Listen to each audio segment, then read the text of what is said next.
So it's great to be here. How many of you are Adidas customers? How many of you have, thank you very much. You can still see there's room for improvement. How many of you have more than one product? Very good.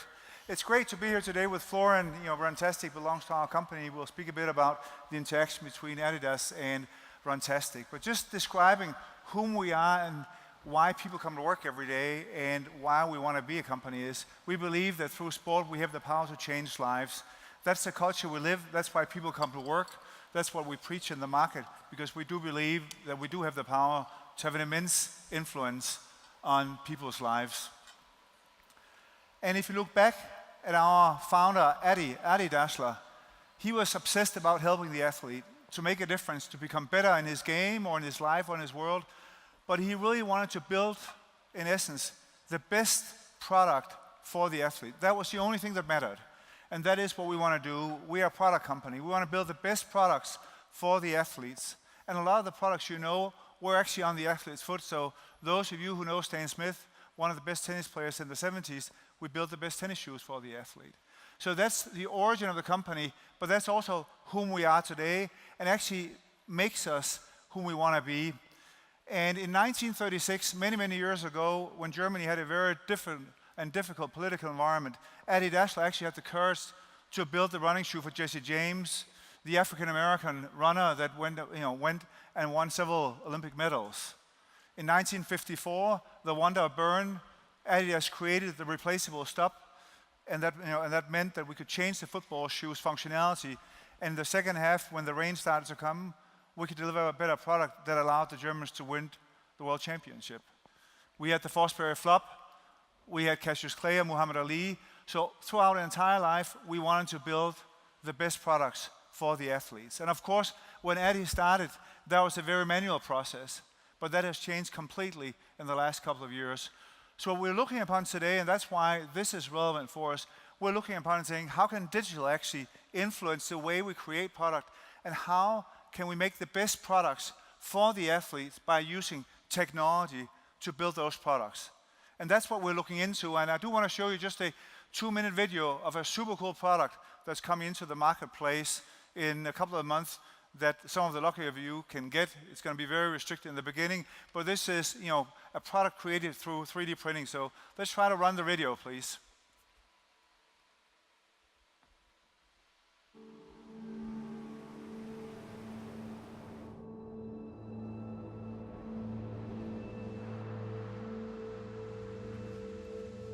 When we first started with the idea of Futurecraft, it was to sort of guide us, to set us on a path. It's a mindset and it's a philosophy to try things. We're always bringing in new influences, new ideas, new collaborations. 3D printing, for example, was one of these new technologies that really had unlimited possibilities. The initial problem was, okay, can we actually make a running shoe out of 3D printed material that really works and works well? So when we started thinking about doing 3D printing, we wanted to use liquids because liquids give you the most flexibility in material design. I think of light as a chisel. Light triggers the solidification of the liquid, but oxygen inhibits it.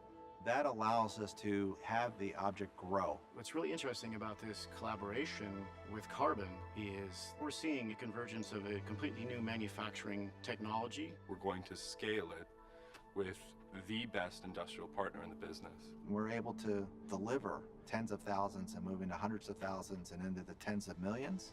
That's clear in front of us.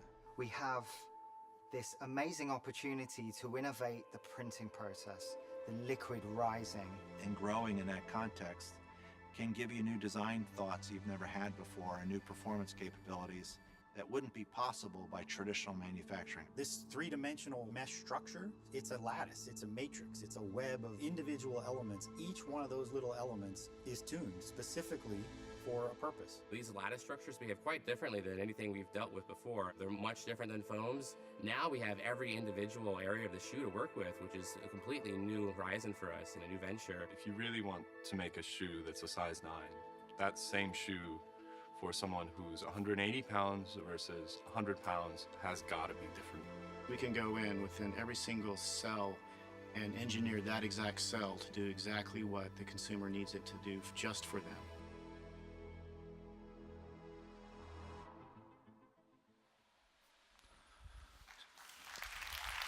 So this is how the new shoes look like. They will come out in the market this fall, 5,000 this fall, and then 100,000 next year. And basically what it can do is it completely customize to your foot. So depending on how you run, you'll run a bit different than I. We'll customize the shoe to your foot. That's how we use technology to build the best possible running shoes. But of course, we also build the best possible Oktoberfest shoes, if you haven't seen them yet. So this is customized for the Oktoberfest. Only 1,000 or 2,000 samples, so it's not much. But you can see we are taking technology and using technology more in the creation of our product, but with the very specific target, and we want to build the best possible product for the athlete. When we look upon what we can learn from Runtastic that we bought 2 years ago, because we really look upon other companies to see how we can learn from them. There are many reasons why we bought Runtastic, and we'll speak a bit about them when Florian will speak. But I think there's 3 distinct things that small companies do better than big companies. It's speed, because you're not big, you have to be faster. It's digital, particularly in the case of Runtastic, because we bought a digital company, and it's focus. Focus comes from the pure fact that if you don't have enough money, you're forced to focus. Large companies very often make the mistake, they become slow. They don't become digital because they don't believe they need to become digital, and then they die because they don't become digital. And they're out of focus because they have too much money. We want to make certain that we don't end up in that trap. We sell 1.2 million shoes a day, and speed for us is essential. Becoming digital, as we just showed you in the creation of our product, is fundamental. And having the right focus is paramount, because if we don't, then none of you knows what we stand for.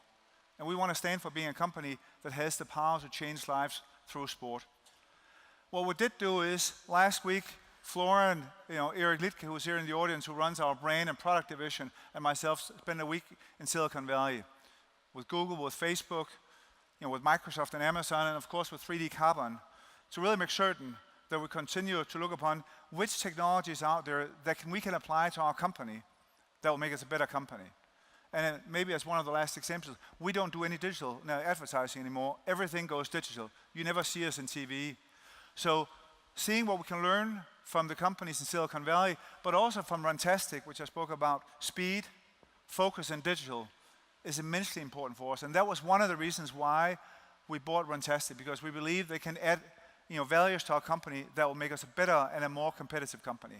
But I'll ask Florian to speak about that. So Florian, it's all yours. Thank you, Kasper. Yeah, talking about digital, there should be a video. Is there?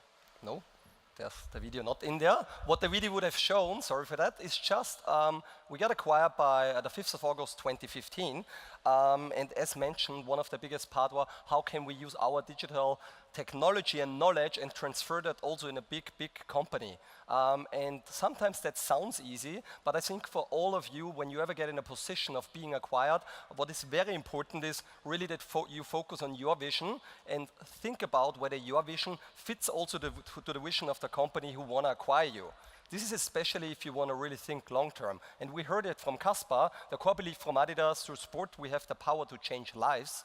And we as Runtastic want every individual to live a more aware and active lifestyle, with leading to a longer and happier life. And here we saw from the very early beginning, as we have been in the process, that is something what could match. And I would never ever underestimate how important is it that you really get together, because it's a lot about the culture. And that's exactly what we have seen when we have been to the Silicon Valley. One of the main topics is company culture. How we can make sure that we have the right leadership, think in the right way, and really then execute in the right way. Another one is, what we discussed briefly, was we are here to win. We play to win. That might sound obvious, but if you think, we also discussed, are you playing to win or do you play not to lose? And there's a big difference. When you are getting a bit more mature as a startup, we're just being about 8 years old, but still you're getting a little bit slower, getting more comfortable, don't take the risk anymore. And this was a great reminder for me, we have to play to win. Otherwise we won't win the game, and then it can be very dangerous, as we just have heard. And many big companies probably didn't play to win anymore, if you think about a Nokia or something else, some else company. So this is very simple, but very important.